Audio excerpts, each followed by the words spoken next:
Director Rachel Talalay really, really, really should have been more than she was. She should have been a somebody. A somebody whose name we all still bandy about, whose movies we get to see in theaters once every few years. Someone appreciated for their contributions to a weirder world.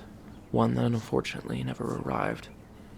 To a certain breed of movie freak, you say her name, and they genuflect. Which is as it should be. Talalay was one of a handful of singularities who got her start, making Nightmare on Elm Street sequels. I'll get you, my pretty, and your little soul, too!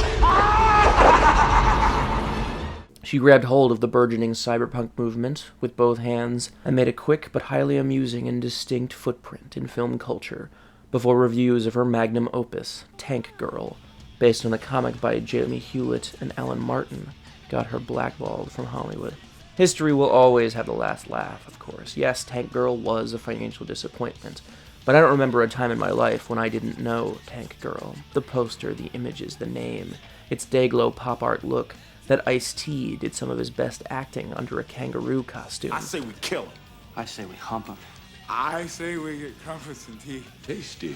Crumpets and tea. All in favor of crumpets and tea, say aye. Aye. Shut up. Ain't gonna be no crumpets and tea. We're gonna take them outside right now and waste them. If it was instantly dismissed by the powers that be, such as they are, it was instantly a phenomenon in bedrooms and video stores. Tank Girl has been a fixture of certain sleepovers ever since it hit VHS with a vengeance.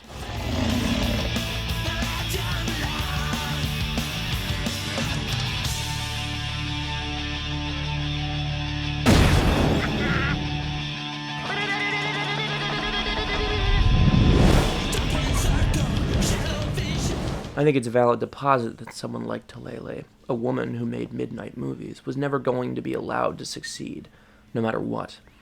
But I also know that worse men kept their careers after much worse films than this. The closest thing to a major studio trauma movie the 90s ever gave us. Tank Girl is splendidly homemade kitsch-craft anarchy, a deeply engrossing and free-spirited study of communism's prevailing under a cartoonish tyrant, guided by the animation and spirit of Hewlett and Martin's original work.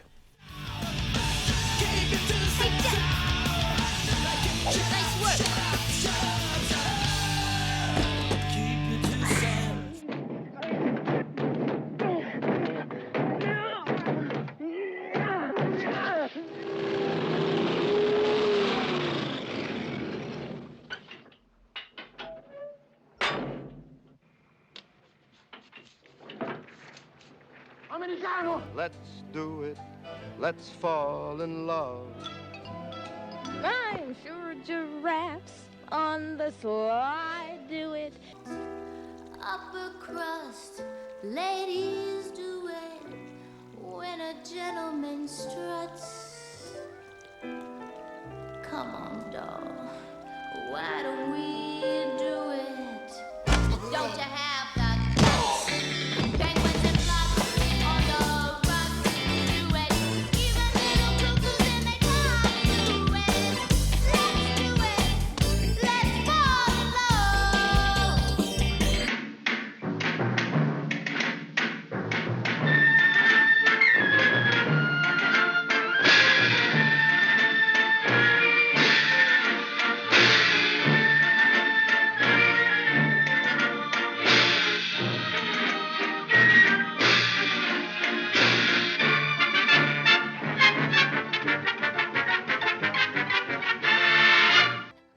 Just as Talalay should have become big, even though the system would have eventually misused her, Lori Petty was robbed of a decade or more as a leading lady. She had done great work by now, but this is a comic performance worthy of Ernst Lubitsch, an unhinged, graceless femininity. Everything she does is funny, and she managed it while sporting the height of 90s tomboy chic. She became an icon overnight, to the 16 people who saw her best work in its first run, and the thousands who caught up with it later on VHS. She's a would-be punk icon given $1 million franchise, carefree and crafty. Take off your clothes. Ah! No!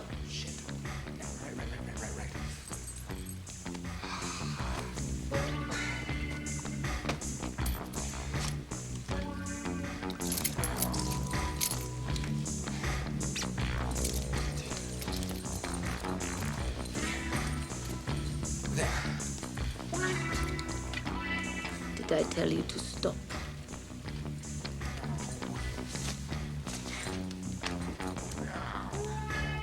Now.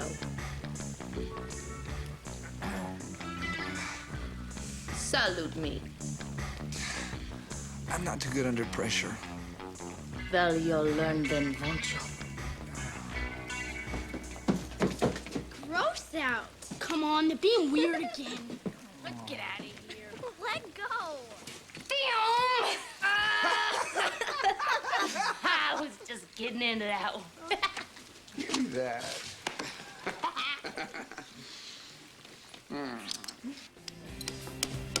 Sam, I thought you was working on my Doris Day bust. I didn't trade you my specially autographed Doris picture just for whatever this is. Talele, of course, every bit her equal in zany creativity, crafts gunfights and dance numbers, taking the fullest advantage of her studio budget.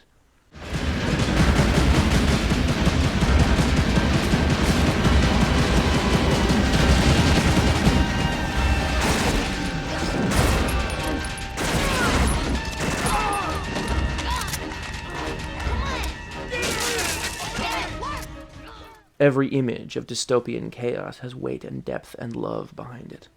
Everybody, drop your guns, or I scrape off all her makeup.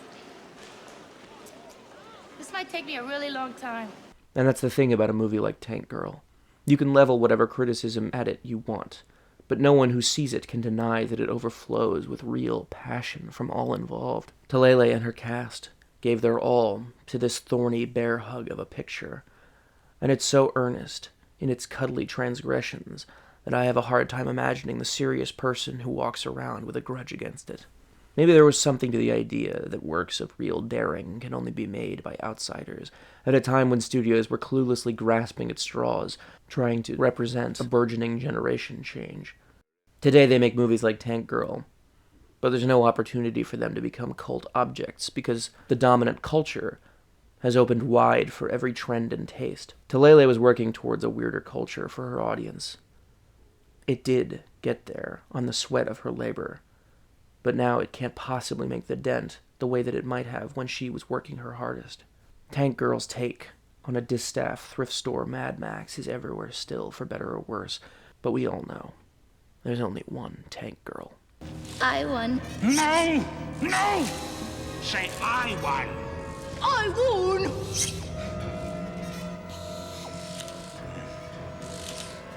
Say it. And the little girl lives. I'd rather her die than live as your slave.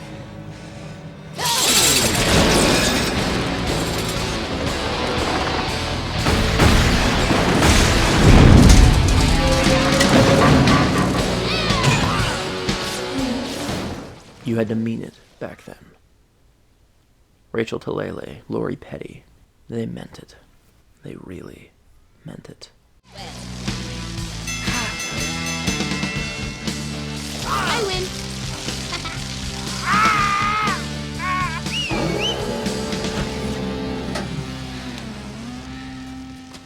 What's the matter with you?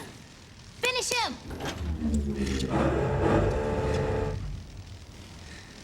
Oh, shit. Don't tell me you're out of ammo. Don't move a muscle.